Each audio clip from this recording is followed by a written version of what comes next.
Ya, setelah mengelilingi 34 provinsi sejak 22 September 2015, sejauh 24.089 km, ekspedisi kapsul waktu telah berhasil membawa kapsul waktu impian Indonesia 2015-2085 dari ujung barat ke ujung timur Indonesia.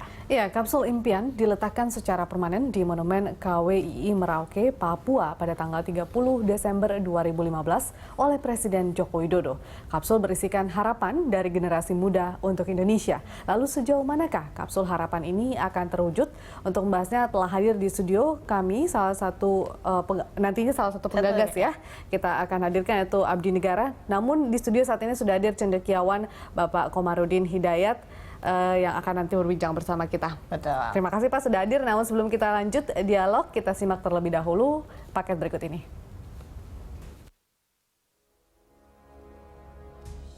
Setelah mengelilingi 34 provinsi sejak 22 September 2015, sejauh 24.089 km, ekspedisi kapsul waktu telah berhasil membawa kapsul waktu impian Indonesia 2015-2085 dari ujung barat ke ujung timur Indonesia. Kapsul impian ini akan diletakkan secara permanen di Monumen KWII Merauke, Papua pada tanggal 30 Desember 2015 oleh Presiden Joko Widodo. Merauke sebagai tempat berakhirnya ekspedisi kapsul waktu dipilih menjadi lokasi tempat peletakan kapsul waktu impian Indonesia sebagai ujung pengikat persatuan bangsa. Sementara ujung satunya adalah Sabang Aceh, tempat dimulainya perjalanan kapsul waktu. Menurut salah satu pengagas ekspedisi kapsul waktu Abdi Negara, KWII 2015-2085 juga merupakan bagian dari gerakan nasional Ayo Kerja dalam rangka 70 tahun Indonesia Merdeka. Kapsul waktu ini berisikan harapan dari generasi muda untuk Indonesia. Saya Mutiara Trianingsih, saya dari kelompok Taman Baca Mekar, yaitu sebuah kelompok anak-anak yang ada di Desa Dalu 10B, Sumatera Utara. Saya sendiri sebagai anak-anak tentunya nggak mikirin mimpi yang berat-berat ya. Lebih liar lagi lah mimpinya gitu. Kita bermimpi di tahun 2085 tentunya tidak ada lagi korupsi di Indonesia. Indonesia umpamanya lebih didirikan lagi dan bersikap adil, jangan yang ada uang aja yang di atas tapi yang di bawah dihukum gitu. Nama saya Yuda Kota Padang 2015. Mimpi saya untuk Indonesia adalah saya ingin menciptakan berbagai macam fasilitas yang cerdas dan mengajak masyarakat untuk sadar akan kemajuan teknologi. Saya Amira, Uni Kota Padang 2015. Mimpi saya untuk Indonesia adalah mensukseskan dan memajukan Indonesia dalam hal apapun, terutama mengenai budaya dan pariwisatanya. Kapsul Waktu Impian Indonesia adalah wadah sejarah berbentuk kapsul tempat menyimpan dokumen tulisan impian masyarakat dari setiap provinsi di Indonesia yang diletakkan tahun 2015 dan akan dibuka pada tahun 2085. Rencananya Presiden akan menutup kapsul harapan dengan memasukkan harapan pribadi Presiden yang akan dibuka oleh generasi penerus di 70 tahun mendatang. Mario Delima, Berita 1.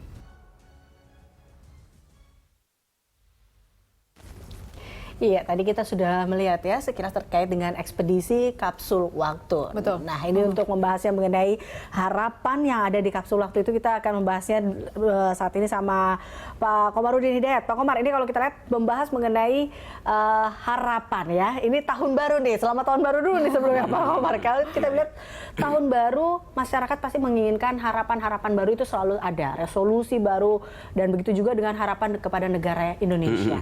Nah, masyarakat Indonesia sendiri itu sebenarnya apa sih kalau kita lihat dari beberapa masyarakat mengatakan mereka ingin bebas dari korupsi, mereka ingin pendidikan yang lebih baik, tapi sebenarnya apa sih yang diharapkan oleh masyarakat Indonesia? Apa yang urgensi begitu? Ya, tema kapsul waktu ini ya, kalau ditarik ke belakang, sesungguhnya kita akan menemukan sebuah formula yang lebih mendasar lagi, yaitu harapan pemuda tahun 28.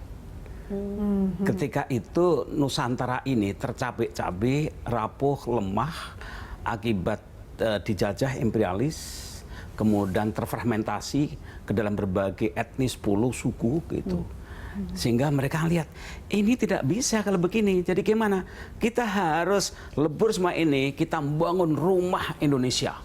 Satu nusa, satu bahasa nasional, satu bangsa Indonesia. Jadi waktu itu belum ada istilah kapsul waktu ya, tapi sesungguhnya sudah ada satu visi, satu rumah, satu istana, apalah namanya, atau gerbong. Ayo, ini kita wujudkan. Bahwa kita ini harus sama-sama mewujudkan Indonesia, dan Indonesia waktu itu belum ada.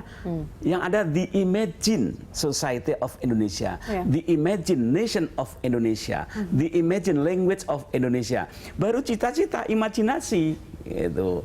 Nah, kemudian secara politis formal itu diwujudkan 17 Agustus 45. Bahwa apa yang dibayangkan 28 itu waktu itu masih sebuah keinginan gerakan, tapi secara politis dan diakui oleh Badan Dunia ada namanya Republik Indonesia.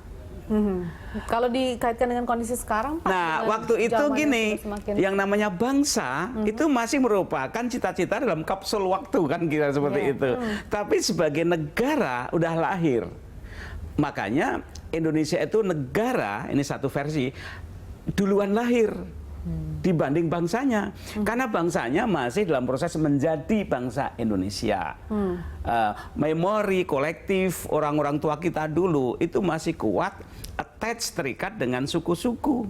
Bahasanya, mimpinya, dan sebagainya. Tapi sebagai negara sudah lahir.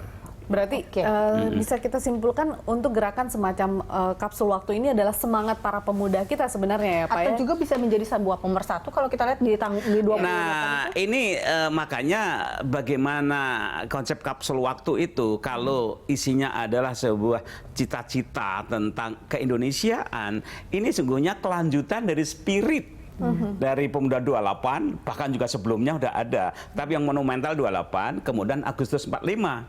Dan itu kemudian dituangkan dalam pembukaan mengapa, alasan apa, tujuan apa kita sama-sama bangun Republik Indonesia. Tujuannya satu apa? Kita ingin mencerdaskan penduduk bumi Nusantara ini. Sebab kalau bodoh kita akan dimakan yang pintar. Itu cita-cita, salah satu yang fundamental.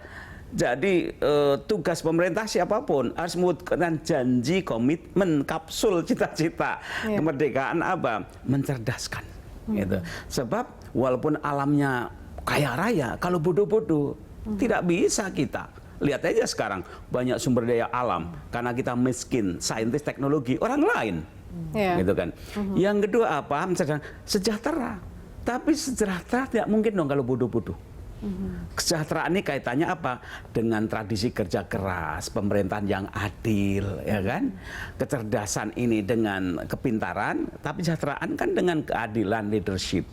Yang ketiga apa? Partisipasi membangun perdamaian dunia. Sebelum dunia damai, dalam negeri damai dulu.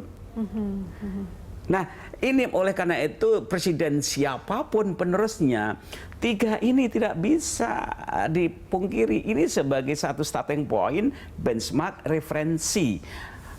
Ukuran entah bupati, wali kota, eselon 1, menteri, dan semakin sejahtera tidak rakyat Indonesia.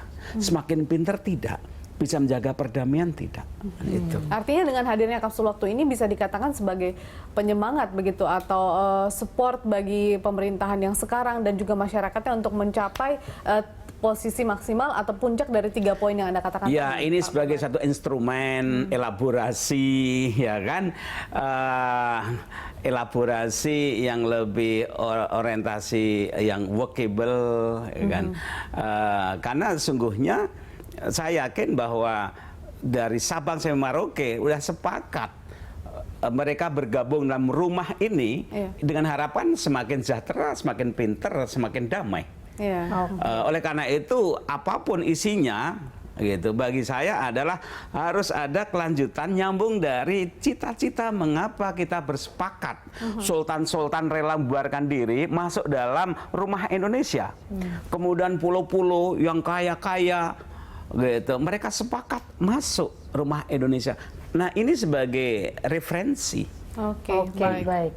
Ini kita lihat kira-kira sudah sejauh manakah cita-cita itu sampai saat ini sudah digapai Indonesia kira-kira. Betul. Dan membahas tentang apa sebenarnya kapsul waktu itu, kita akan menghadirkan narasumber selanjutnya. Ada Abdi Negara. Usai jeda berikut tetaplah bersama kami di Line Stop.